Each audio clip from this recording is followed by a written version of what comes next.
자, 수업을 시작해 볼까요? 자, 고정축에 대한 강체의 회전이라고 챕터 10인데요. 고정축이란 거는 어떤 축이 위치가 변하지 않는다 그런 뜻이고, 그에 대해서 강체 이거는 리지드 바디라는 뜻이에요. 회전은 건 돌아가는 거고, 시간에 따라서 변하는 거지. 시간에 따라서 이렇게 돌아가는 거지, 고정축에 따라서. 근데 강체라는 게 뭐냐면은 질점들의 모임인데, 어떤 특정한 형태를 가진, 유한한 형태를 가진 그런 물체인데, 이게 뭔 뜻이냐면은 한마디로 물체가 변형되지 않는다는 얘기예요.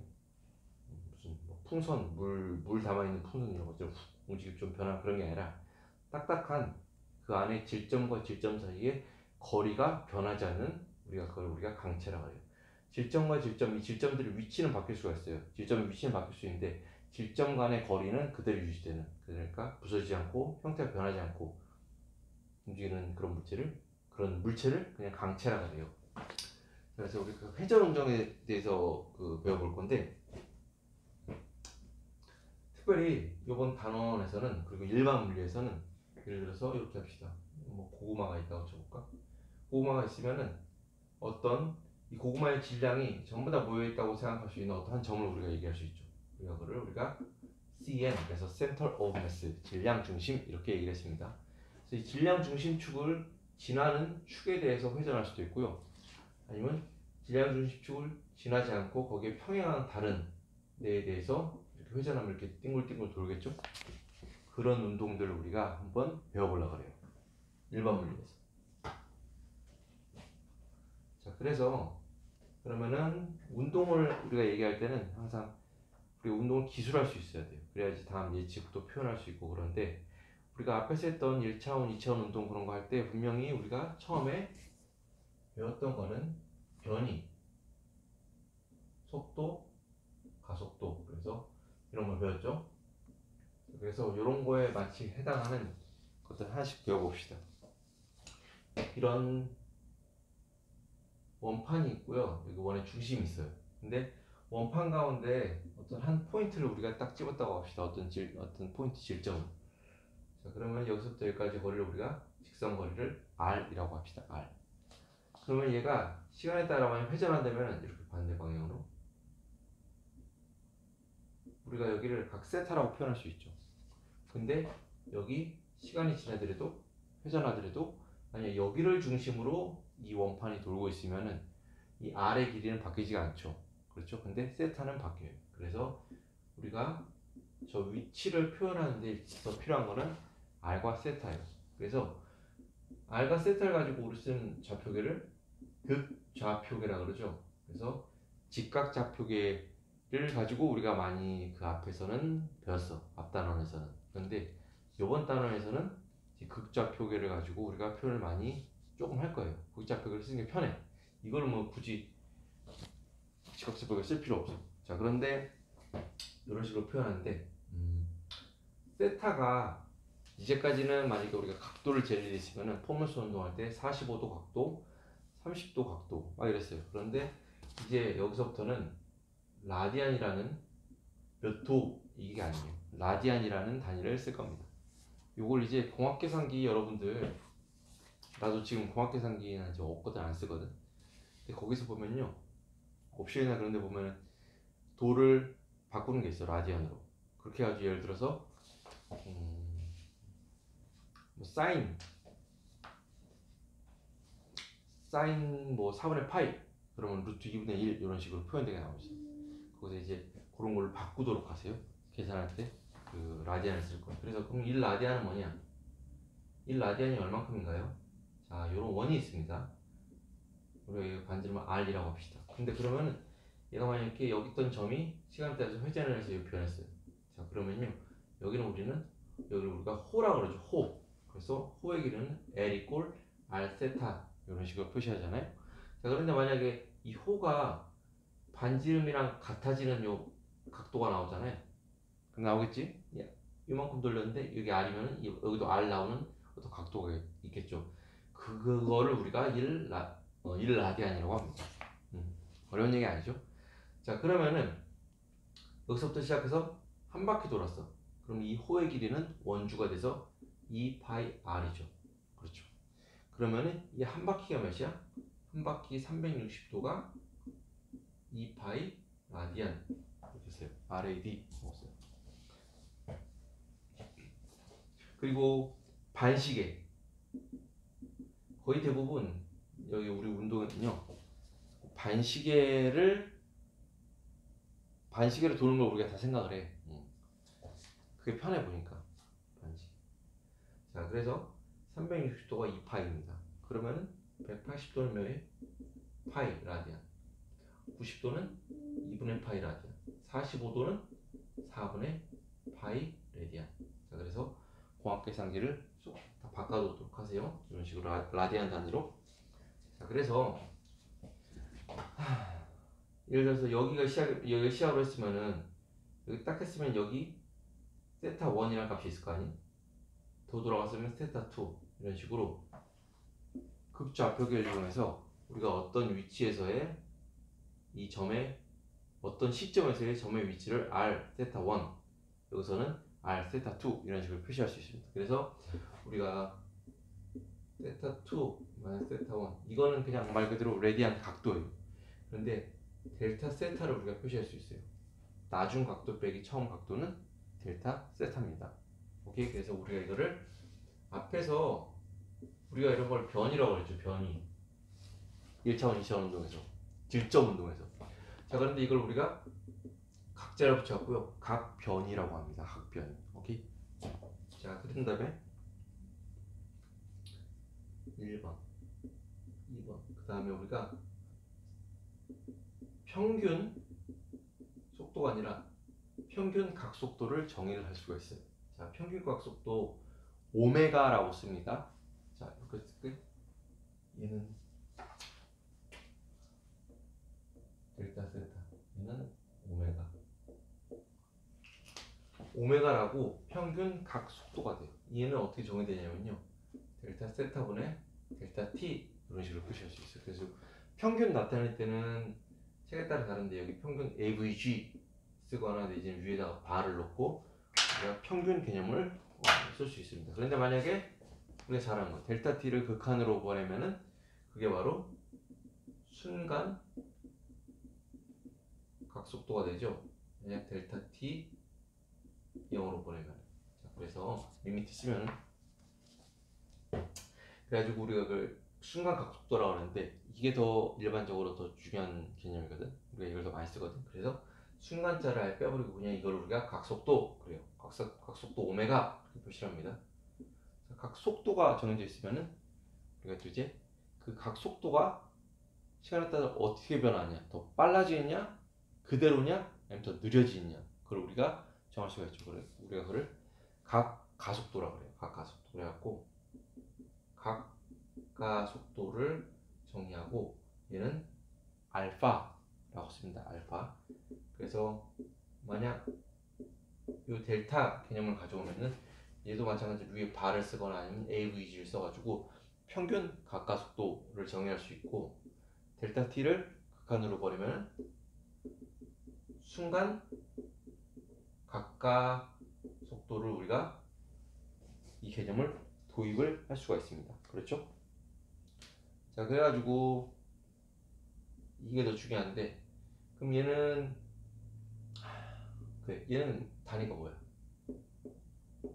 라디안이죠. 라디안.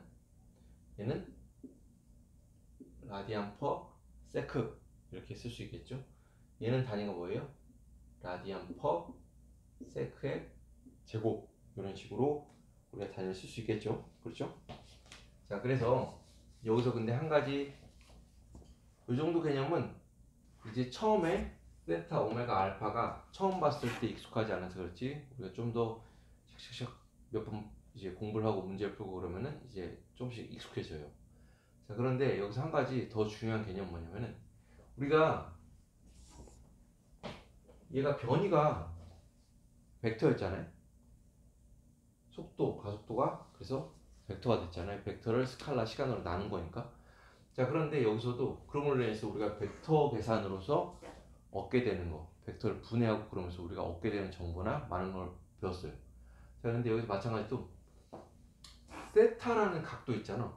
각도가 크기야 방향 각도가 벡터일까? 사실 각도는 그냥 벡터가 아니거든. 그냥 스칼라 값이거든. 그런데 각 변이 있잖아요. 각 변이. 얘는 지금 우리가 가장 일반적인 경우를 해서 고정축에 대해서 이게 뭐 이렇게 돈되거나 고정축에 대해서 그런 걸 하기 때문에 위에서 봤을 때 세타 변화한 게 세타가 특별히 한쪽으로만 쓱쓱쓱 델타 세타가 되는 것 같아요. 근데 실제 더 일반적인 운동을 표현할 때는 회전축이 이렇게 다 변할 수가 있거든. 그렇게 되면 이제 델타 세타라는 게 한쪽으로만 이렇게 해서 가는 게 아니라 바뀌어. 방향이 바뀌어. 그렇기 때문에 얘를 우리가 얘네들은 벡터가 아니지만 얘를 우리가 앞으로 벡터로 다 설명을 하겠어요. 벡터. 자, 그렇게 되면은 얘가 이제 벡터가 되면은 얘를 스칼라로 나는 거니까 각속도도 벡터고요. 각속도를 한 건 이 각가속도 있잖아요. 얘네 다 벡터가 되는 거예요. 자, 그래서 얘 셋 다 벡터입니다. 벡터 이제. 혹시 보일래나? 빨간색. 자, 그렇게 할 수 있어요. 오케이. 자, 그러면 벡터가 되면 방향이 중요하죠. 방향. 그래서 우리가 방향을 따질 때는요. 각속도의 방향이 참 중요해요. 각속도. 각속도의 방향은 어떻게 이제 우리가 약속을 하냐면은 자, 요런 원판이 있는데 원판 끝에 한 질점을 우리가 돌고 있는 걸 우리가 한번 생각을 해봐요. 자, 그랬을 때 각 속도 오메가는 어떻게 이게 되냐면은 얘가 각 변이가 이렇게 쓸고 지나가는 면 있잖아요. 면. 쓱 지나가는 면을 우리가 이 오른손 법칙으로 이제 하면 쉬워요. 얘가 이런 식으로 지나가고 있잖아요. 그랬을 때 나의 엄지가 가리키는 방향이 각 속도의 방향이에요. 예를 들어서 뭐 요런 디스크가 있고 요런 회전축이 있어요. 여기가 회전축이야. 자, 그런데 얘가 요런 식으로 돌고 있다 그래봐요. 반시계 방향으로. 자, 그러면은 이 경우에는 돌고 있는 방향으로 내 손가락을 딱 해주면 엄지손가락은 여기를 가리키죠. 그래서 이 경우는 각속도가 저 위쪽이에요. 위쪽.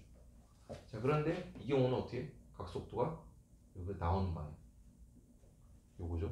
그쵸? 근데 만약에 얘가 이렇게 움직이고 있는 거면 이렇게 하니까 들어가는 방향이 각속도의 방향입니다. 오케이? 자, 그래요. 자, 그러면은 이런 경우 어때?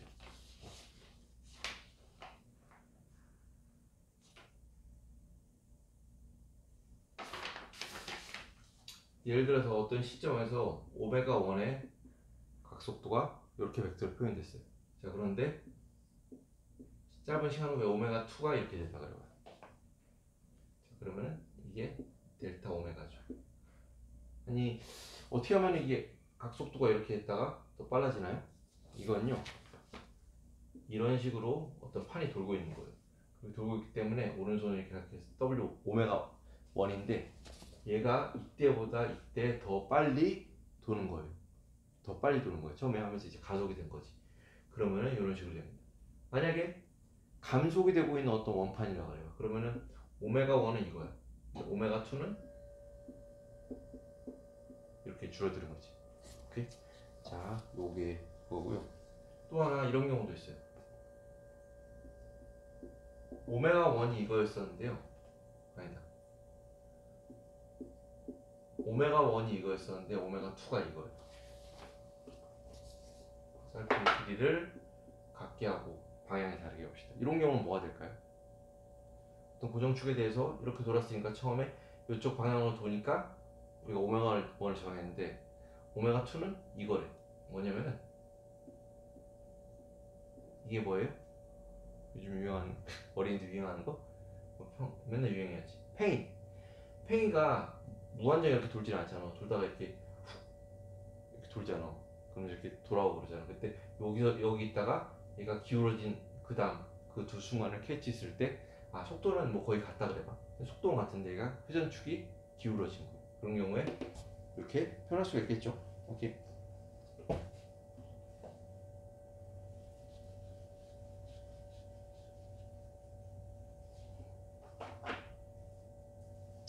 그래서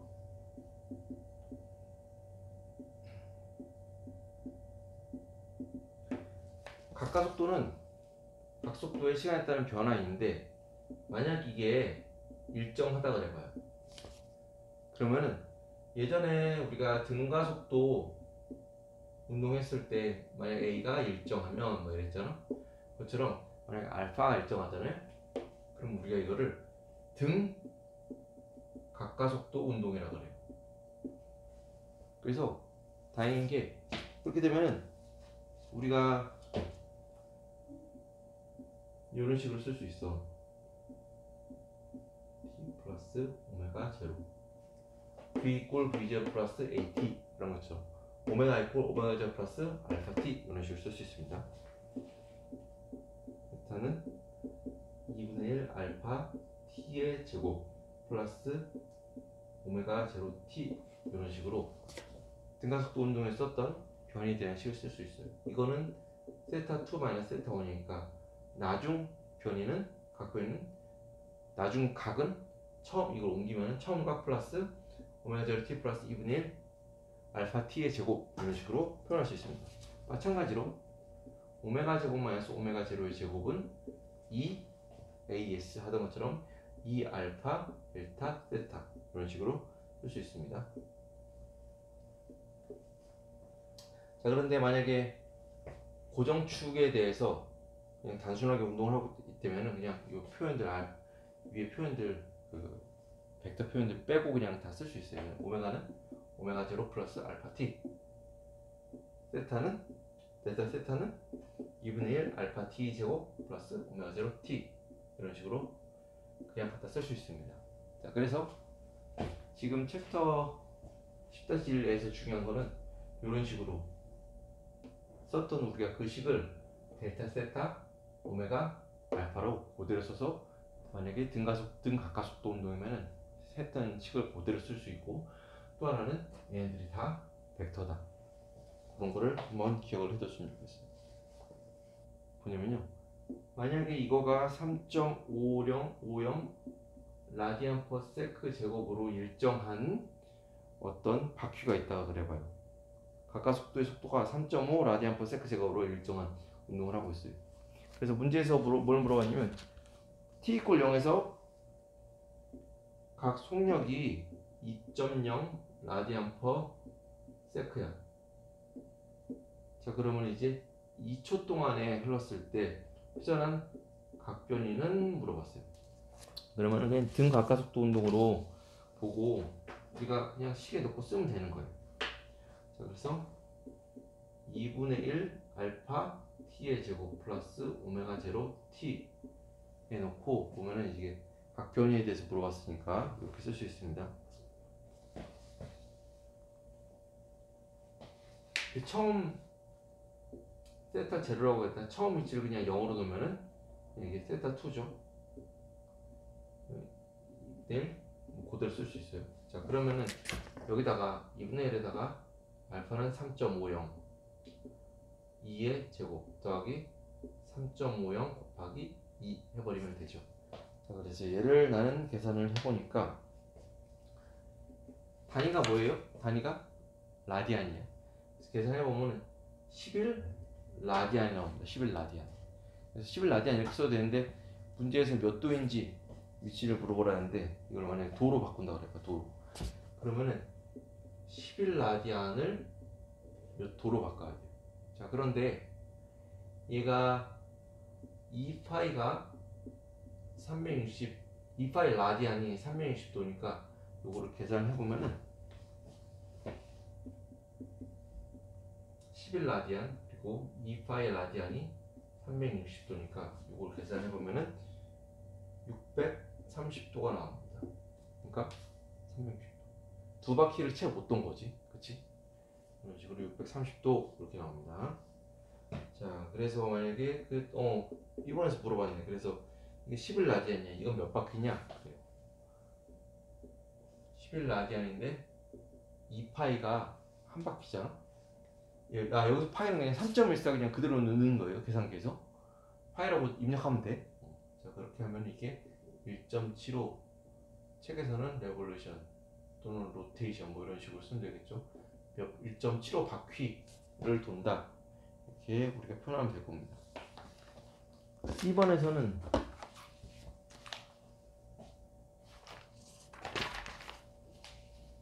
우리 t 이꼴 2에서의 바퀴의 각 속도를 구하라. 오메가 이꼴 오메가 0 플러스 알파 t에서 2초, 얘는 몇이야 처음에? 2.00이죠. 더하기 3.50 곱하기 2 하면 되겠죠. 7, 9, 11 맞나? 9? 7, 9 9 라디안 퍼 세크 이런 식으로 단위를 써주면 되겠죠. 개념 정리하는 그런 문제였어요. 예. 그래서 이어서 해보죠. 회전운동과 선운동의 물리량 그랬어요. 자, 선운동 그러니까 선자를 붙이니까 뭐냐 그러면 그 1차원, 2차원 그 운동했던 거 있잖아요. 질적 운동. 그걸 그냥 선 운동이라고 우리가 표현했어요. 근데 지금 배우고 있는 거는 회전 운동입니다. 그래서 둘 사이에 어떤 관계가 있느냐. 네, 내용 중요한 내용이에요. 10.3절. 그러니까 10장 다 중요하지. 10장, 11장이 아마 2학기 중간고사 후에 배우는 내용 중에서는 제일 좀 어려운 내용들인데 그 뒤에는 차라리 나아. 그런데 회전운동과 선운동 둘 다 우리가 이제 운동에 대해서 기술을 하는 건데 둘 사이에 관계가 있습니다. 알고 있는 게 중요해요. 사실은 원판에서 예를 들어서 이런 점이 있어요. 여기를 우리가 R이라고 합시다. 그런데 D세타만큼 D세타 D니까 사실 조금이지 D세타만큼 딱 움직였어요. 그럼 우리가 여기를 DS라고 호의 길이를 표시할 수가 있겠죠. 그런 식으로. 자, 그러면요 호의 길이 DS는 R 곱하기 D세타입니다 라고 우리가 표현할 수 있어요. 자, 그러면은 나는 여기서 이 질점이 여기로 이동했을 때 미속 조금 너무 크게 그렸나 조금만 딱 움직였을 때 얘를 속도를 한번 표현하고 싶어요. 그러면은 얘는 ds dt 라고 우리가 표현할 수 있겠죠. 그렇죠? 근데 ds는 r 곱하기 d 세타래요. dt야. 자, 그런데 우리가 지금 앞에서 한 거 각변이 d 세타 dt는 뭐예요? 이거를 시간에 나누면은 r 오메가 돼요. 자, 그래서 v 이꼴 r 오메가라는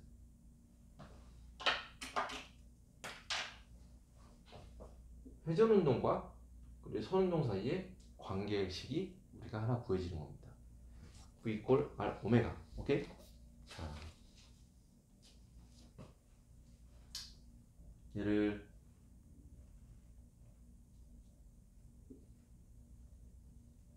옆으로 그냥 여기 있던 질점이 이만큼 간 거잖아요. 자, 그런데 이게 R이에요. 자, 그런데 여기서의 이게 아주 짧은 거야. 자, 그래 여기서의 속도를 우리가 구해보면 V 이거 접선 방향이에요. 접선 방향. 오케이?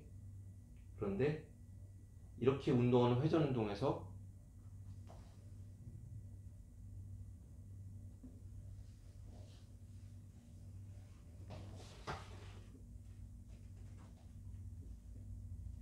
이렇게 원판을 해볼게요. 여기에서 이만큼 움직였는데 그때 우리가 접선 속도는 이렇게 표시할 수가 있죠. 자, 그런데 여기서부터 여기는 R이라고 그랬죠. 자, 그런데 이런 고정축에 대해서 이렇게 들어가는데 이렇게 되면은 오메가의 방향은 어떻게 된다고요? 감싸는 방향에서 엄지손가락 나가는 거니까 오메가의 방향은 여기입니다. 자, 그래서 오메가와 R과 V는 오메가 R V 이런 식으로 표현이 잘 됐다고 그러는데 내가 여기서 말하고자 하는 거는 오메가랑 R과 V는 모두 다 서로 직각관계예요. 직각관계. 오케이? 무슨 얘기인지 알지? 그렇게. 자, 그래요. 자, 그런데 생각해봅시다. 우리가 아까 봤던 이 포인트를 우리가 A 포인트라고 합시다. 근데 만약에 그러면은 여기 R이 더 긴 이 위치에서 우리가 똑같은 데를 우리가 이렇게 움직였다 쳐봐요. 똑같은 각도만큼은. 그런데 여기를 우리가 B라고 그럽시다.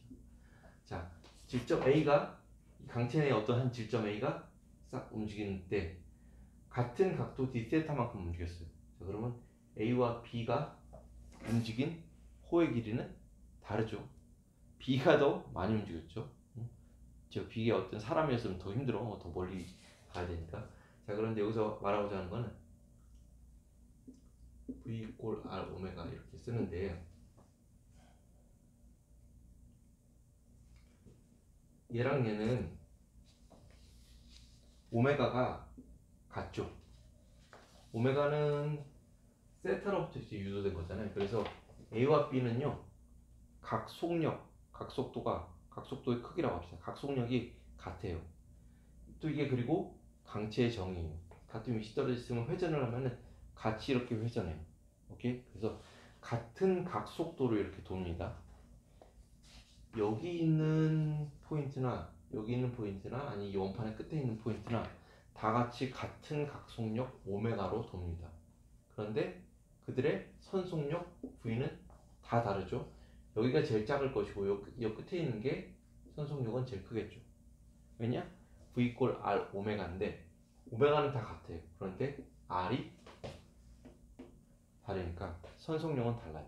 이게 신기한 거예요. 이게 강체에서 포인트를 따져봤을 때 선속력은 다 다른데 각속력은 강체 내의 모든 포인트가 다 같아. 이 개념 뒤에 나옵니다. 또 나와요. 중요해요.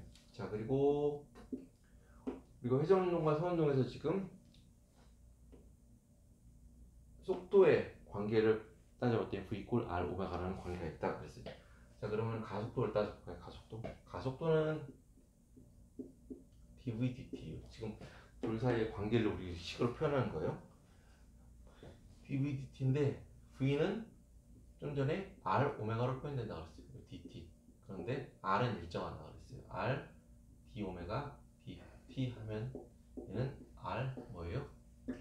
알파라고 해요. 그래서 a 꼴 r 알파로 회전운동과 선운동의 관계가 주어집니다. 자, 그런데 우리가 몇 주 벌써 지났는데 휴가 갔다 와서 다 지난 까먹었을 수도 있는데 이런 원운동을 할 때 일반적으로 원운동할 때 가속도는 두 가지가 합쳐진 거라고 했어요. 첫째는 접선 가속도, 하나는 R로 표현했지. R 그때 ATAR 그래갖고 지름 가속도, 구심 가속도. 지름 가속도 중에서도 특별히 우리가 구심 가속도 이렇게 표현했잖아요. 그런데 지금 여기서 표현한 요건요 접선 가속도예요. 왜냐면 여기 딱 접선 속도 V를 가지고 지금 우리가 식을 유도했잖아요. 그래서 접선 가속도는 R 골 곱하기 알파 이런 관계가 있습니다. 오케이? 자, 그런데 특별히 이게 등속으로 하고 있다 그래요. 그때 우리는 구심 가속도의 또 크기를 표시할 수 있어요. 접선 가속도가 아니라 구심 가속도. 얘는 R분의 V 제곱 이런 식으로 배웠죠. 그렇죠? 그런데 V 꼴 R 오메가니까 R 오메가 제곱 이런 식으로 표현할 수 있어요. 자, 그래서 V 꼴 R 오메가 뭘수 있게 벌써 알고 있어 사실은. 근데 이제는 둘이 이런 관계가 있구나 알아야 돼요. V 꼴 R 오메가 그리고 AT 이꼴 R 알파 AC 이꼴 R 오메가 제곱 이런 식으로 우리가 표현을 할 줄 알아야 돼요. 머릿속 기억을 하고 있어야 돼요. 자, 그런데 가속도라는 거는 원운동에서 접선 가속도 플러스 구심 가속도라고 했죠. 자, 그랬으면 만약에 이 가속도의 크기를 한번 표현해 볼까요? 그러면 얘는 AT의 제곱 플러스 AC의 제곱이죠. 근데 AT는 좀 전에 R 알파라고 했죠. R 알파의 제곱 플러스 R 오메가 제곱의 제곱 이런 식으로 했어요. 그래서 얘를 R을 딱 밖으로 꺼내면은 어떻게 되냐면은 가속도의 크기 A는 R 곱하기 루트 알파 제곱 플러스 오메가의 4승 이런 식으로 표현할 수가 있습니다. 자, 이게 특별히 중요해서 빨간색으로 쓴 게 아니라 쓰다 보니까 빨간색으로 쓴 거예요. 중요한 거는 요식 기억을 해야 돼.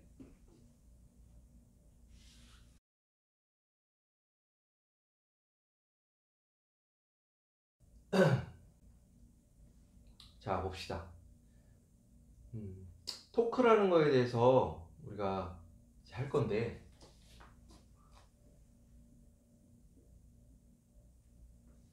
토크. 자, 여러분 이런 상황을 생각해 볼까요? 여러분들 지금 강의실이나 그런데 문이 완전 옛날 건물 아닙니다. 이런 지금 철문이야, 철문. 자, 근데 철문인데 이런 식으로 위에서 봤다 그래봐요. 자, 그리고 문고리가 달려있어요. 지금 철문을 이제 위에서 본 거예요. 위에서. 그럼 여기 사람이 뚝뚝뚝 걸어와서 문 열고 이렇게 띡 열죠. 자, 그런데 여기가 딱 고정돼 있죠. 그래서 이거 같은 경우도 회전 운동이에요. 있는 문을 그냥 쭉 밀어서 보면 이렇게 되는데, 그게 아니라 여기 회전축이 딱 돼 있는데 문을 열면 이렇게 쓱 되죠. 자, 그런데 사실 문고리가 다 여기 있잖아요. 그래서 여기 탁 돌려갖고 이렇게 밀잖아. 밀면요, 우리가 힘을 가해준 거예요. 그렇죠? 자, 어떤 질량 가진 물체에다가 우리가 힘을 가해주면요, 우리가 일을 한 거죠. 일. 그러면 이제 물체의 변이가 생기는 거죠. 그럼 이제 일을 한 거야. 자, 그런데 여기를 문을 열고 들어오면, 여기를 열고 들어오면 그냥 문 열고 들어올 수 있어요. 그런데 진짜로 해봐 한번. 가가지고 문 이렇게 살짝 열어놓고, 착 잠그지 말고 열어놓고 여기서 이렇게 두 손가락으로 쭉 여기를 밀면서 들어오는 거랑, 여기에다가 이제 똑같은 손가락으로 쭉 밀면서 들어오는 거랑, 여기를 밀면서 들어오면요, 여기는 그냥 다 들어오지. 근데 여기는 힘들거든. 근데 여기를 밀잖아요. 철문. 문이 안 밀려.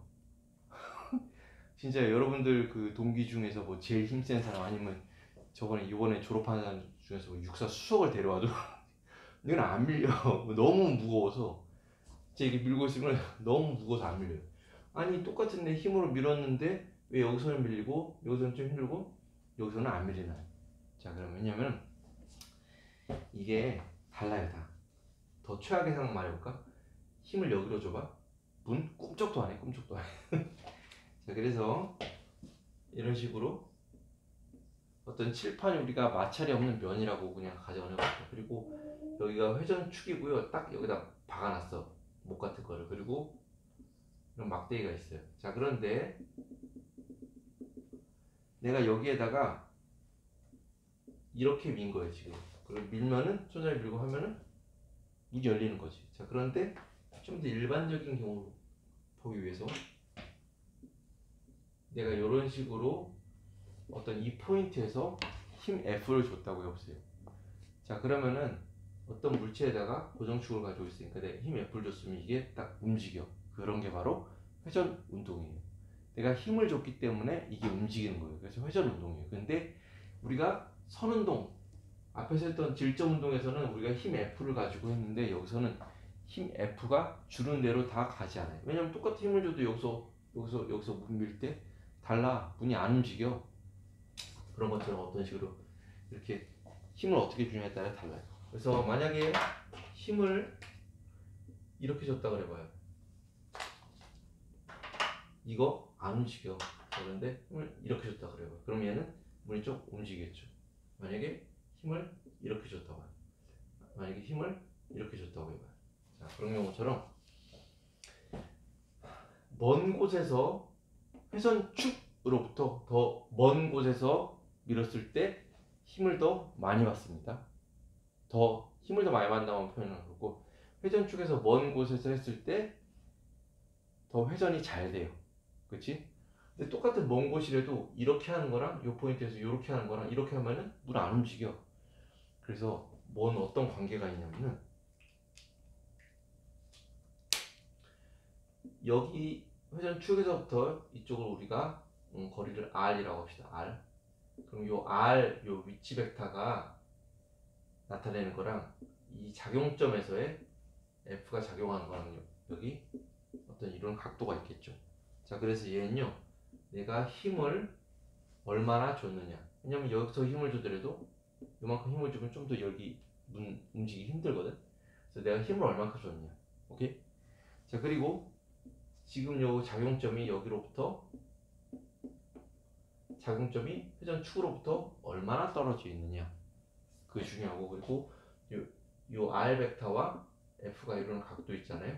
각도 중에서 얘를 이제 파이라고 하면은 사인 파이 하면 여기죠. 코사인 파이 하면 여기고. 그래서 이 힘을 이렇게 분해할 수가 있는데, 이 중에서 여기랑 수직을 이루는 성분 F의 사인 성분, 직각 성분, 얘네들이 어떻게 되느냐에 따라서 내가 같은 힘을 주더라도 힘이 얼마나 더 효율적으로 그 회전문을 돌리게 하냐, 이런 차이가 납니다. 자, 그럴 경우에는 얘네들은 다 차원 다르고 단위도 다른데 얘네들 다 더할 수는 없어. 자, 이럴 경우에는 다 곱합니다. F 곱하기 R 곱하기 사인 파이. 파이는 여기서 이루는 이 R 벡터와 F 벡터 사이에 이루는 각도를 우리가 말합니다. 그래서 이 세 다 곱하면요, 우리가 새로운 물리량이 나와요. 그래서 우리는 그 물리량을 이제는 타우라고 표현합니다. 타우라고 쓰고, 타우 이꼴 F 곱하기 R 곱하기 사인 세타 이래요. 오케이? 자, 그런데 그래서 이걸 우리가 moment of force, force가 아니라 force의 moment예요.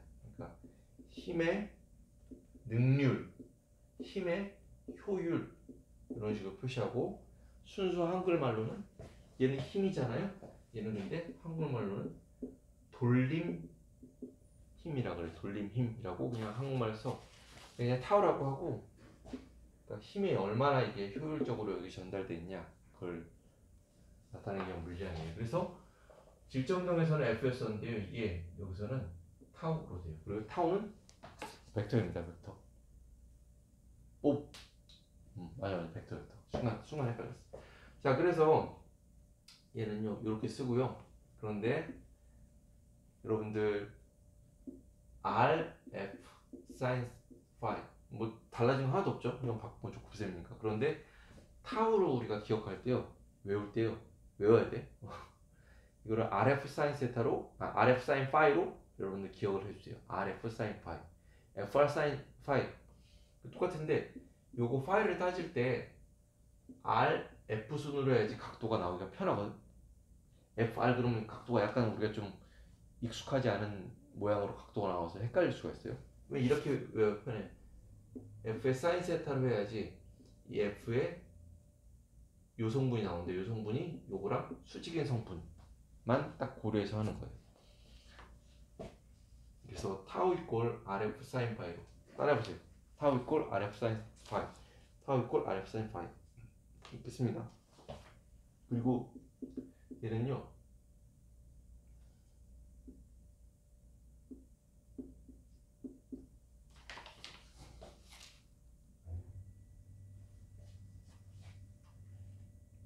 이런 식으로, 이 얘기는 좀 조금 나중에 하세요. 타임 콜 RF 사인 파이 이런 식으로 기억을 해주세요. 자, 단위. 얘는 단위 없죠. 그래서 힘의 단위는 뭐예요? 뉴턴이죠, 뉴턴. 근데 타워의 단위는요, 토크의 단위는 뉴턴 미터입니다. 뉴턴 미터. 자, 그러면 앞에서 봤던 것처럼 뉴턴 미터는 1의 단위죠, 1의 단위. 근데 그러면 이건 1의 단위니까 줄로 쓸 수 있네. 절대 아니. 얘는 F도 아니고요, 줄도 아니에요. 뉴턴 미터예요. 뉴턴 미터 알았죠?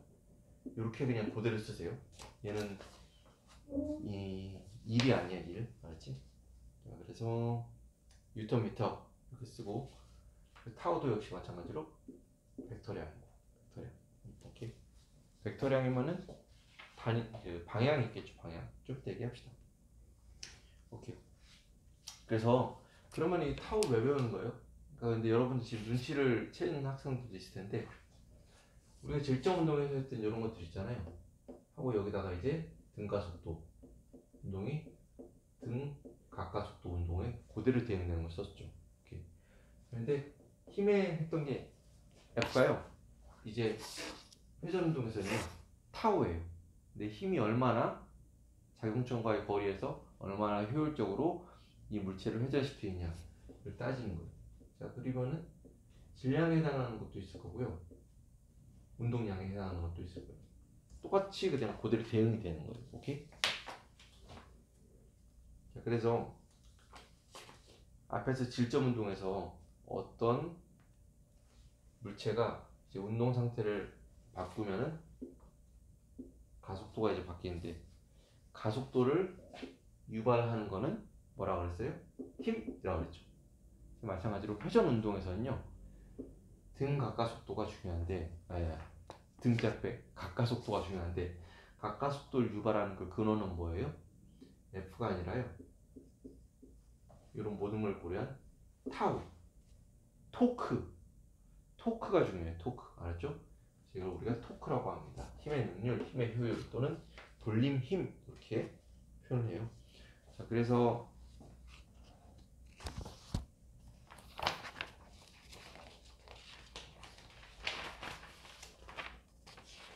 우리가 하고 있는데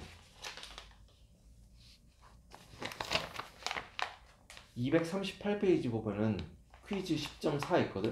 그래서 판자의 어떤 단단히 박힌 나사못을 이렇게 내가 풀려고 하는데, 드라이버로 이렇게 풀려고 하는데 잘 안 돼. 너무 힘들어. 자, 그러면 이제 옆에 이제 병사라든지, 야, 이게 너무 안 돌리니까 다른 드라이버를 가져와라, 이렇게 말할 수도 있죠. 근데 다른 드라이버를 뭘 가져와라라고 좀 더 구체적으로 말해주는 게 여러분들 더 좋잖아요. 이게 했는데 잘 안 됐어. 그러면은 저쪽 가보니까, 공구함에 가보니까 드라이버가 있는데, 내가 지금 썼던 드라이버는 여기 손잡이 있고요, 이렇게 생긴 드라이버. 근데 저기 드라이버 공구함에 갔더니 이렇게 하고 손잡이가 훨씬 더 긴 드라이버가 있었고요, 이게 있었고, 이게 여기 손잡이 부분이 더 굵직한 드라이버가 있었어요. 1번하고 2번. 근데 이걸 이렇게 돌리는데 잘 안 됐어. 잘 안 돼. 자, 그러면은 어떤 걸로 바꿔야지 드라이버 이게 좀 잘 조여지거나 잘 풀리거나 할까요? 손잡이 긴 거 아니면 손잡이 굵은 거? 손잡이가 이겁니다. 굵은 겁니다. 긴 거는 어디 뭐 긴데 이렇게 할 때 하는 거고, 굵어야지 이게 회전축이죠. 회전축에서 나는 이렇게 힘을 이렇게 딱 주어지는데, 회전축과 이 거리가 R, 요만큼 거보다 더 두꺼운 게 더 힘이 더 잘 받아서 잘 돌아가요, 드라이버가. 알겠죠? 그런 것이 알아야겠죠? 또 하나는 같은 문제인데, 이런 너트가 있는데요, 렌치를 이렇게 돌리려고 그랬어. 이렇게 써볼게, 렌치. 근데 내가 이렇게 했는데 잘 안 됐어. 그래갖고 옆 사람한테 좀 빌려줘, 나 지금 좀 가져와봐, 새거 좀 가져와봐 그랬는데, 가보니까 렌치가 마찬가지로 이런 식으로 했는데 긴 거가 있었어. 내지는 다른 거는 이거인데, 손잡이가 더 굵다는 거 어떻게 표현해야 돼? 뭐 이런 식으로 이런 게 있었어. 자, 그러면은 이 경우에는 드라이버일 경우에는 우리가 더 굵은 걸 해가지고 확 돌렸죠. 근데 이 경우에 어떻게 해? 굵은 것이 너무 죠. 이거 가지고 그러면 더 힘들어. 뭐냐면은 여기 손잡이 길이가요, 자, 여기는 회전축이 여기죠. 그렇죠.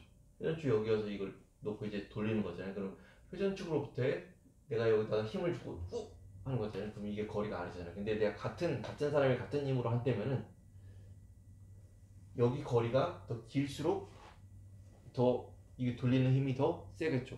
더 큰 토크가 걸리겠죠. 그래서 이런 경우에는 손잡이가 긴 거를 써야겠죠.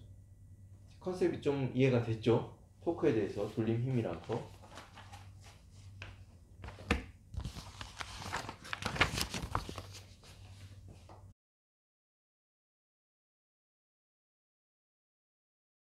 네. 내 앞에까지 동영상 촬영하는 건 잠깐 보니까 이 윗부분이 좀 잘렸던 것 같아요. 그래서 조금 화면을 축소시켰는데, 변이 R, 속도 V, A에 대응되는 게 이 선운동에서 여기서 대응되는 게 회전운동에서 델타, 세타, 오메가, 알파 이렇게 표현하고요. 그리고 좀 전에 했던 토크 있잖아요. 힘이 가속도를 유발하는 거잖아. 그러면은 각가속도 알파를 유발하는 게 회전운동에서는요, 토크예요. 토크. 타우라고 읽는다 그랬죠. 네. 토크라고 읽고 타우라고 그냥 타오라고 써 그냥. 이게 아니라 뭐라고 이렇게 씁니다. 그리고 질량에 해당되는 게 또 나올 것이고, 그리고 운동량 P = MV에 해당되는 게 또 있어요. 그 부분이었고요. 요거까지는 앞 페이지에서 그 앞에 하던 동영상에서 보였을 거예요. 타우는 RF sin phi 이렇게 표현을 한다 했어요.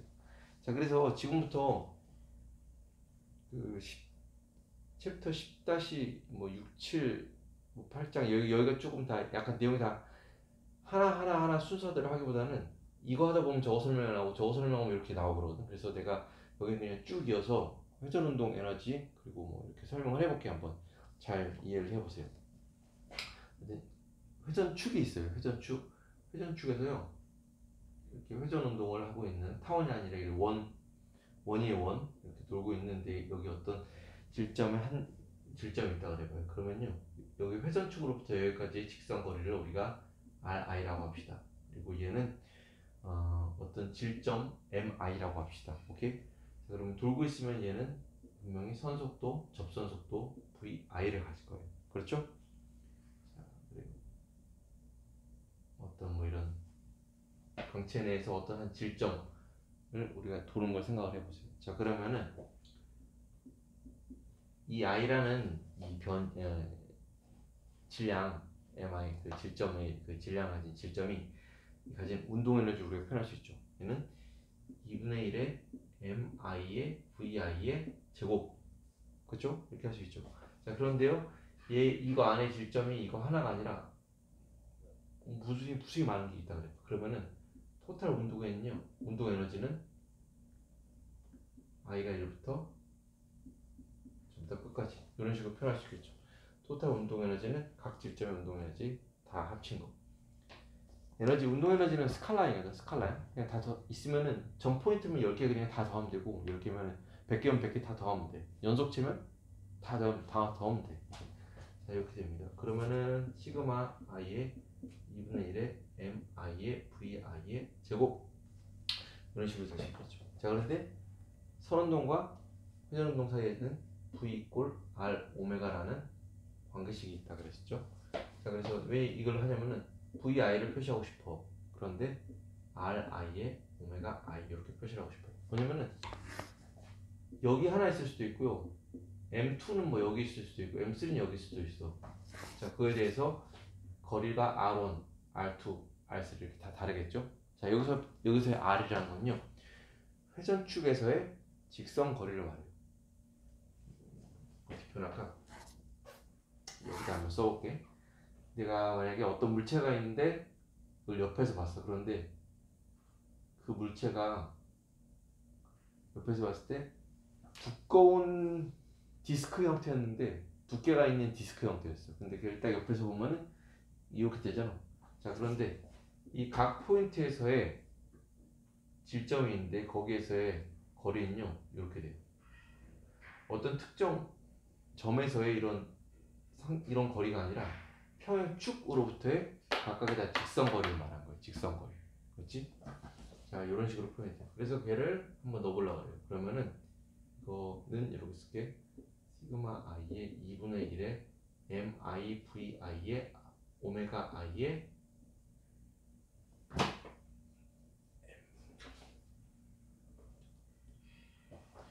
mi의 ri의 오메가 i의 제곱 이렇게 되죠. 자, 그런데 강체 내에서 아까 말했죠. 오메가는 다 똑같아요. 오메가 1이나 오메가 2나 R은 달라도 오메가는 다 똑같아. 그래야지 같이 이렇게 회전을 하잖아. 그래서 얘를 오메가 i를 지어보고 얘는 오메가로 돼. 오케이? 오메가는 일정해. 그러면 여기서 좀 앞으로 우리가 빼내는 게 좋겠죠. 그래서 시그마 i의 2분의 1의 MIRI의 제곱에 오메가 제곱 이런 식으로 표현할 수 있습니다. 오케이?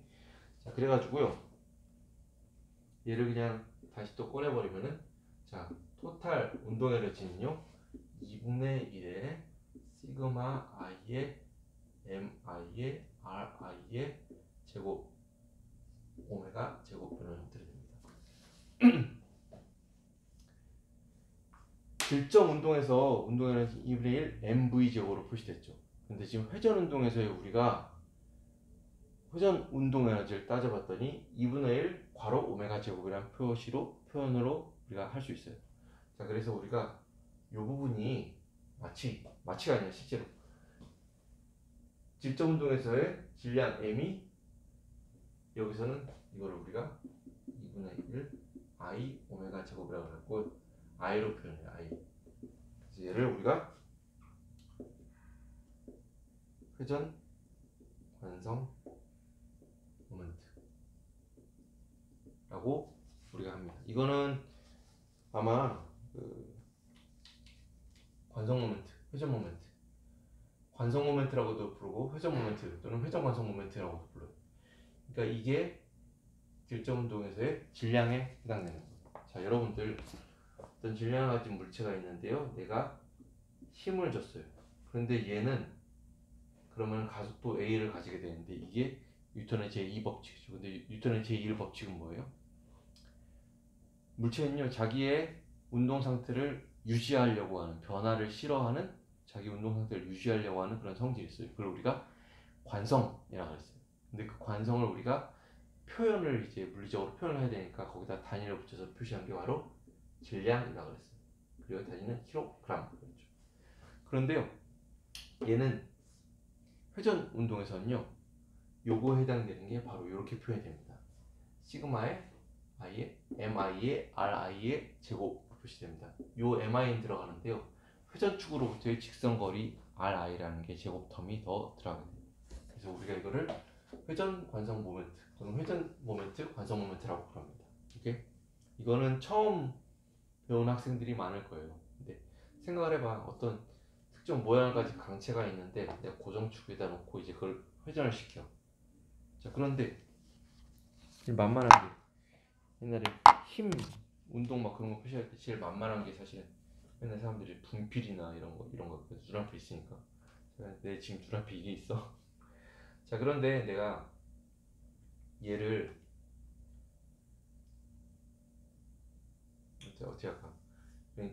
이런 모양을 가진 막대기 모양이 있는데요. 내가 여기를 회전축으로 놓고요. 이렇게 같은 힘으로 돌려봐요.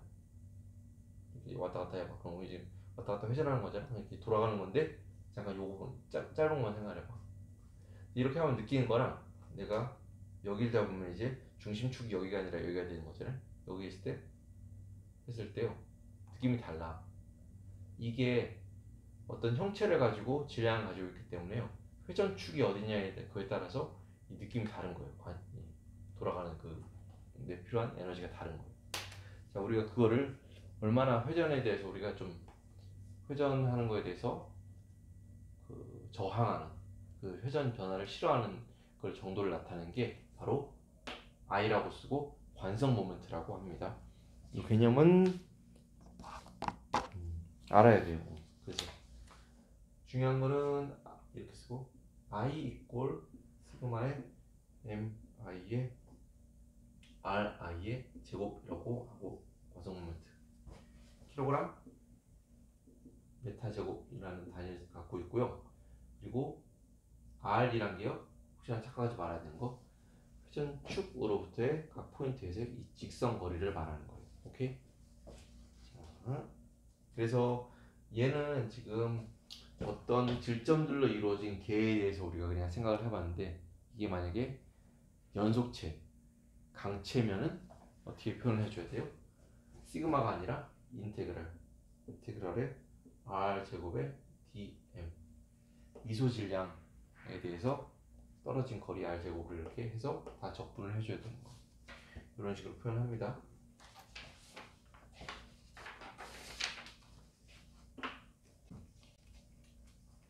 네, 이제 10-10 관성 모멘트에 대한 그냥 개념을 잡을 수 있는 문제인데, 생각해 보세요. XY축이 있는데요. 여기 X축, Y축인데 X축 양 끝에 A라는 거 떨어진 거리에 라지 M이라는 질량을 가진 물체가 있어요. 그리고 이 봉의 질량은 좀 무시할 수 있을 정도로 가벼워요. 그리고 Y축으로는 B만큼 떨어진데 스몰 m이라는 질량을 가진 구가 달려있어요. 그런데 문제에서 물어본 게 뭐냐면은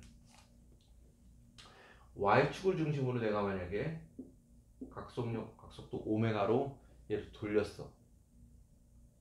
자, 그러면요, 그때의 관성 모멘트는 얼마냐, 그때의 회전 운동 에너지는 얼마냐, 이렇게 물어봤어요. 그래서 이렇게 써볼까요? IY 그러면은 관성 모멘트예요. Y니까 얘를 중심으로 돌아가는 거예요. 자, 그러면은 얘가 이렇게 돌고 있으면요, 이 스몰 m들이 있잖아요. 얘네들은요, 회전 축에서 떨어진 거리가 0입니다. 회전 축이 지금 y니까 여기니까 떨어진 거리가 0이에요. 그래서 관성 모멘트를 계산할 때 이 계산에 들어가는 게 없어요. 자, 그런데 시그마 i의 m i의 r i의 제곱이라고 했죠. 그러면은 여기에서 하나 둘을 다 더하면 되는 거예요. 자, 그래서 오른쪽 왼쪽 하나씩 하면요, m 곱하기 a의 제곱 더하기 m 곱하기 a의 제곱, 그래서 2ma의 제곱으로 y축을 중심으로 돌아갈 때, 일정 각성력으로 돌아갈 때 관성 모멘트는 들었습니다 라고 할 수 있어요. 그러면은 그 축을 돌아갈 때 회전 운동 에너지는 몇이냐, 그러면 2분의 1 i 오메가의 제곱이라고 그랬죠.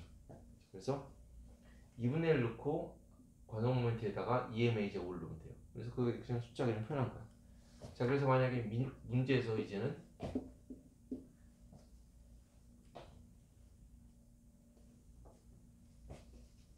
반대로 여기서는 안 나왔는데, 만약에 x축을 중심으로 우리가 이렇게 막 돈다 그래봐, 오메가로 돈다 그래봐, 그때 관성 모멘트를 구할 때는 라지 m들은 없어요. 왜냐면 회전축이 여기인데 회전축에서 떨어진 거리가 여기니까, 그때 회전축상에 있는 거니까, 그때는 x축을 중심으로 돌게 되면은 mb 제곱에 그게 두 개 있는 거니까 이런 식으로 표현이 되겠죠. 오케이? 자, 그런데 xy인데 칠판으로 나오는 얘가 우리가 z축이라고 봅시다. 그래서 문제에서 물어본 건요, 얘는 얼마냐 이거예요. z축을 중심으로 슉 돌으면은 이제 질량이 하나 둘셋넷 이 네 개를 따져야 돼. 오케이?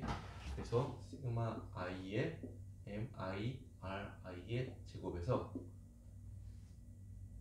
mb 제곱 요거 해당되는 게 두 개 있고, 요거 해당되는 게 ma 제곱에 두 개 있죠. 이런 식으로 표현할 수 있습니다. 그래서 z축으로의 회전운동 에너지는 2분의 1 i 오메가 제곱에서 얘를 넣고 계산해주고 표현하면 되겠죠. 그러면은 ma 제곱 플러스 스몰 mb 제곱의 오메가 제곱, 이런 식으로 표현이 됩니다. 어려운 문제 아니에요. 자, 좀 전에 우리 회전 운동 에너지에 대해서 배워왔어요. 자, 그런데 이거 기억나? 기억나겠지. 이거 기억 안 나면 안 되지. 질적 운동에서 알짜임을 갖고 있으면요, 이런 식으로 F 이퀄 MA로 우리가 표시를 할 수 있어요. 오케이? 자, 그런데 우리가 요거에 해당되는 게 토크라고 했어요. 토크, 회전 운동에서는. 그리고 질량에 해당되는 게 관성 모멘트 I, 그리고 각속도에 해당되는 게 요거라고 그랬어요. 자, 그래서 좀 중요한 얘기는 뭐냐면은, 지금 우리가 이걸 지금 한번 그냥 표현을 해볼 건데 결과식은 이거예요. 여러분들, 이게 원인이고 이게 결과예요.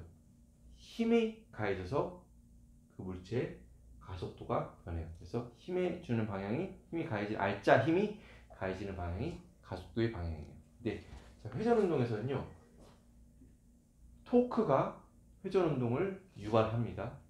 오케이? 보통 고정축, 회전축이 있을 때 거기서 이제 어떤 강체나 어떤 거 이제 힘이 가해지면요, 그게 이제 토크가 가해져 가지고요,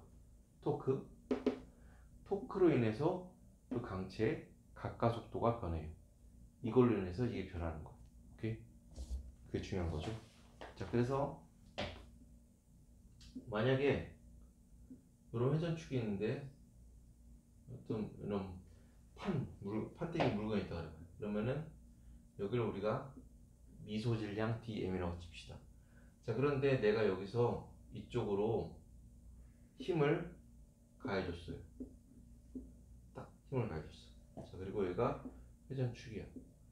자, 그러면요, F 이퀄 MA니까 이 미소 질량에 대해서 F 이퀄 MA 쓸 수 있겠죠. 그래서 F는 M 곱하기 A 이렇게 쓸 수 있죠. F 이퀄 MA. 그런데 여기 A는 접선 가속도, 그렇죠? F 이퀄 MA. 자, 그러면은 얘도 책에서는 아마 T를 썼을 거예요. 왜냐면은 그냥 뭘 표현해 주려고 그러냐면 토크에서 여기 있는데 이게 아니라 딱 여기에 이 R 벡터에 대해서 수직인 성분만 고려하려고 이제 접선 T자를 썼어요. 그래서 F 이퀄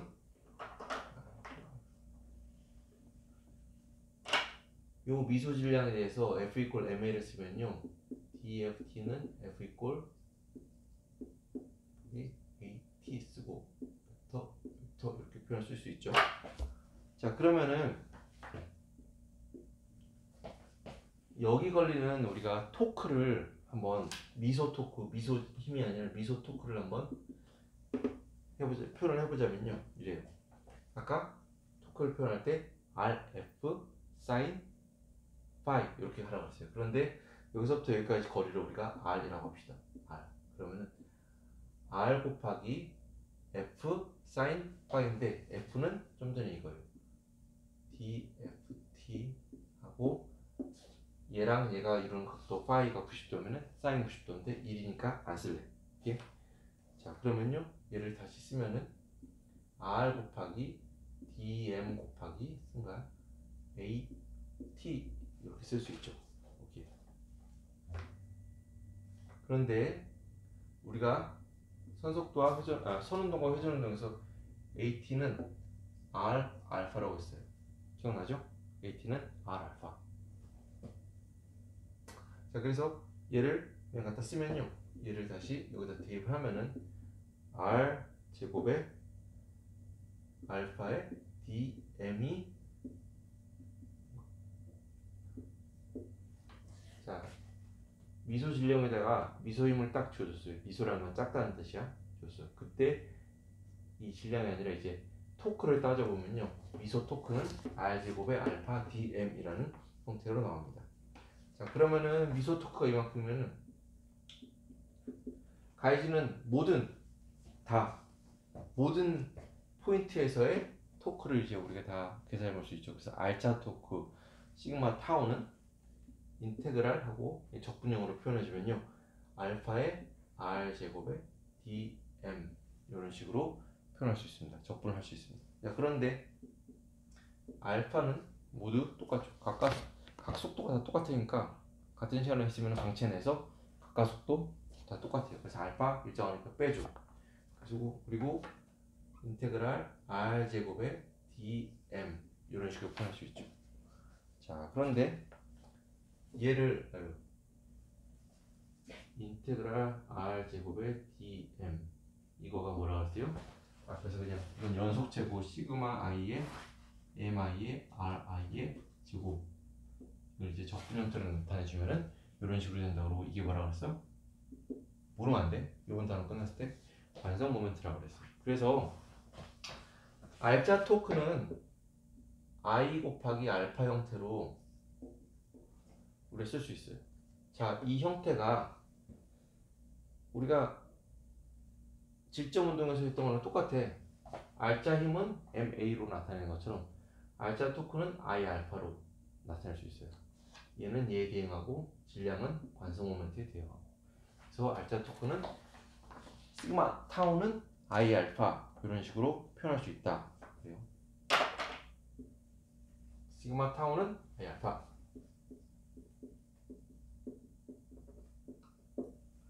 이런 식으로 표현할 수 있습니다. 그래서 이거 천장이에요. 천장. 이제 10-4. 이제 위에 천장에 이런 부분이 있고 여기가 고정축으로 해가지고요, 이런 막대기가 달려있어요. 뭐에다 표현해야 되나? 자, 그런데 얘를 놓으면 어떻게 됐어요? 얘가 만약에 보세요. 천장에 어떤 질량이 가진 물체가 있었는데 얘를 그냥 놔봐 그러면 떨어지는 거지. 그치? 근데 지금 우리가 관심 있는 거는 회전운동이에요. 회전운동은 회전축이 있어요. 회전축이 이 막대 끝에 해가지고 딱 달려있어요. 그래서 놓으면은 얘는 이렇게 되는 거죠. 그렇죠. 그래서 지금 오늘 회전 운동 하는 거야. 자, 그러면요, 한 가지 뭐냐면은 우리가 기억을 더듬어봐. 우리가 중간고사 전에 했던 그 구단원에서 제일 마지막에 갑자기 뜬금없이 질량 중심이라는 얘기가 나왔어요. 책의 저자가 그 다음 단에 나올 얘기를 이어지게 복선을 깔아놓은 거야. 이 책의 저자 설웨이 교수가 질량 중심, 센터 오브 마스, 그래서 보통 CM 표현하는데요. 어떤 질량을 가진 물체가 이렇게 움직일 때 그 어떤 질량 중심을 표현할 수가 있는데, 질량 중심에 모든 그 질량이 다 모여 있다라고 하고, 그 질량 중심이 움직이는 걸로 해서 물체의 운동을 표현할 수가 있어요. 그렇죠? 그래서 이 막대도 질량 중심이 균일화되면 여기 가운데 있거든. 당연하지? 가운데 있는데요. 그래서 이 막대가 받는 힘은 이거예요. 여기 매달려 있으니까 여기서 힘을 받고 있죠. 달려 있잖아. 그리고 또 하나는 지구상에 있으니까 반드시 막대 질량이 M, 라지 M이라고 보면 mg라는 걸 받고 있는데, 그거를 이 질량 중심이 받고 있는 걸로 우리가 표현을 할 수가 있어요. 앞으로 이런 표현은 계속 나올 거예요. 이제 익숙해지면 되는 거야. 자, 그런데 t = 0일 때 났어. 근데 t = 몇 초가 흘렀을 때는 이렇게 떨어지는데, 이때 받는 중력이 힘의 방향 어디예요? 이거? 아니지. 그대로 이거지. 중력의 방향은 언제나 지구 중심입니다. 그래서 mg 이런 식으로 있다 훅 하다 훅 여기까지 떨어지고 뭐 더 올라가겠죠. 근데 여기서 떨어지는데 그 중간 과정을 한번 캐치해서 잡아본 거예요. 자, 그런데 똑같으니까 강체의 경우에 센터 오브 매스를 쓸 수 있는 거야. 한 포인트 다 이렇게 하는 게 아니라 어떤 한 포인트 여기에 질량이 다 모여있다라고 해서 표현할 수 있어요. 질량 중심에. 자, 그래가지고 문제에서 물어본 게 뭐지?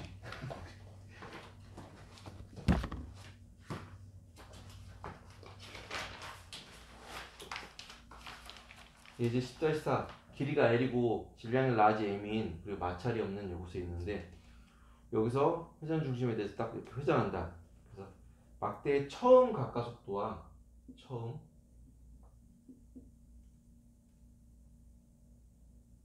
오른쪽 끝에 병진 가속도,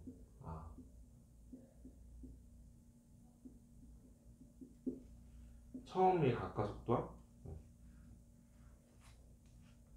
그때 오른쪽 끝에 그때 병진 가속도를 구하라 그랬어. 그래서 얘는 자, 지금 배우고 있는 게 우리 토크, 관성 모멘트 이런 것들이에요. 자, 그런데 관성 모멘트 있잖아요.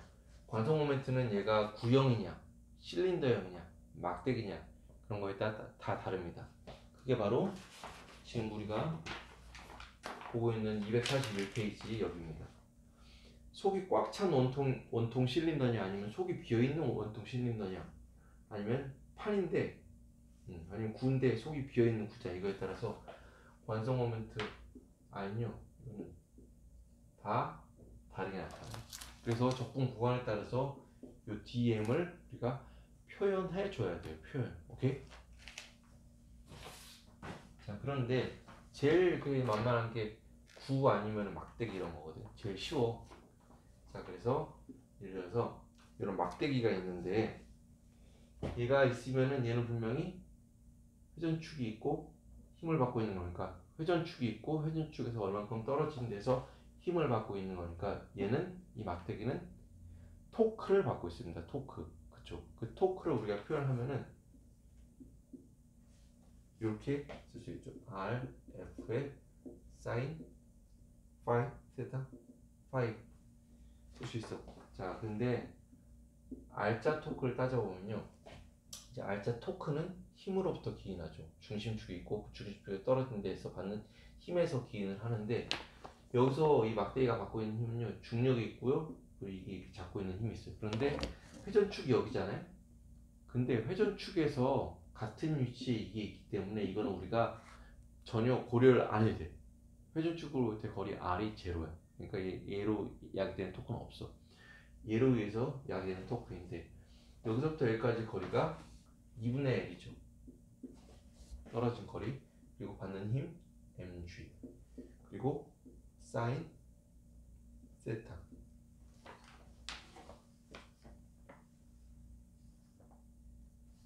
세타라고 표현하지 말고 지금 요 떨어지는 순간, 요 순간에 그걸 따져보자. 그러면은 R과 F 이루는 각도가 90도니까 이건 그냥 1이에요. 오케이? 자, 그런데 시그마 F는 MA 이런 식으로 썼던 것처럼 우리가 F를 R자임을 다 써주고 MA, 우변에 MA 이렇게 썼던 것처럼 여기도 R자 토크를 다 구해주고 여기서는 하는 건 중력밖에 없어요. 그래서 중력에 의해서 맞는 토크를 다 써주고요. 이걸 I 알파 시그마 타우 이꼴 I 알파 이런 식으로 표현을 해줘야 됩니다.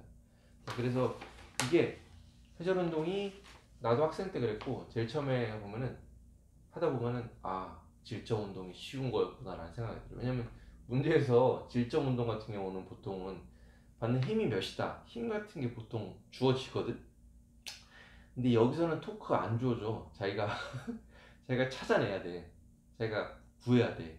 그래서 이 막대기가 받는 토크를 우리가 질량중심 CM을 놓고 생각해보면은 이거 떨어진 거의 2분의 1 이게 받는 거 힘 mg 그래가지고 이렇게 표현을 한 거예요. 이거 이꼴 MA 그런 것처럼 I 알파 써야 돼요. 오케이? 자, 그런데 이 막대기가 있는데 이런 회전축이 막대기 끝에 있을 때 받는 그 관성 모멘트 있잖아요. 그때의 관성 모멘트는 3분의 1 m l 제곱으로 주어집니다. 그게 바로 여기 나와 있는 건데 아무런 걱정하지 말고요. 저거는 그냥 문제에서 이상한 교수 아니면은 주어져. 그러니까 이거는 외울 필요가 없어. 3분의 1 ml 제곱 그냥 주어지는 값이에요. 알겠죠? 이거를 구하는 거는 물리가 아니라 수학이에요. 그래서 이건 주어져. 그래서 이렇게 계산하면은 자, 그러면 이제 얘를 좌변에 L 있고 좌변 우변에 L 있고 L 지워주고 그러면 이제 다 옮겨. 그러면요 얘는 알파는 2분의 3 곱하기 G 오버 L 이런 식으로 표현이 됩니다. 오케이? 자, 오케이. 자, 근데 지금 한 거는 막대의 처음 가까속도거든. 시작 한 놓는 순간의 가까속도거든. 근데 왜 처음 가까속도를 구하라 그랬냐면 내가 처음에 아까 했던 것처럼 요걸 하면 얘가 하면서 이거랑 받는 힘이랑 요 각도가 지금 벌어지는 거죠. 그러면서 각도가 변하기 때문에 알파 값이 변해요. 근데 그거는 좀 이따 생각하고 처음 가까속도를 한번 표현하고자 해서 이런 식으로 우리가 쓴 겁니다. 자, 그런데 막대 끝에서의 가까속도 접선 병진 가속도를 구하라고 했어요. 병진이란 말을 우리가 헷갈리지 마세요. 그 질점 운동, 병진 운동 그거는 이제 같은 말이라고 했죠. 병진 강체 내에서 모든 포인트들이 그냥 같이 움직이는 거야. 그걸 이제 병진 운동이다라고 표현하거든. 발음 조심하고. 그래서 병진 가속도 AT는 접선 가속도를 말한 거예요. 그는 R 알파로 주어진다고 우리 앞에서 배웠죠. 그래서 R은 L이고 알파는 2분의 3 GL이고 그래서 요 끝에서의 병진 가속도는요 접선 가속도는 2분의 3 G예요. 시작했을 때 그 순간에 신기하지 않아요? 떨어질 때 회전축 없이 그냥 떨어지면은 뭐 가속도가 G여야 될 것 같은데요. 여기서는 2분의 3 G니까 더 큰 거지. 중력 가속도보다. 그래서 여기다 뭐 물건 올려놓고 떨어뜨리면은 여기 떨어진 거랑 물건 떨어진 게 서로 달라 속도가. 오케이? 그런 실험이 있어. 자, 그렇게 해서 이제 10-4를 하고요.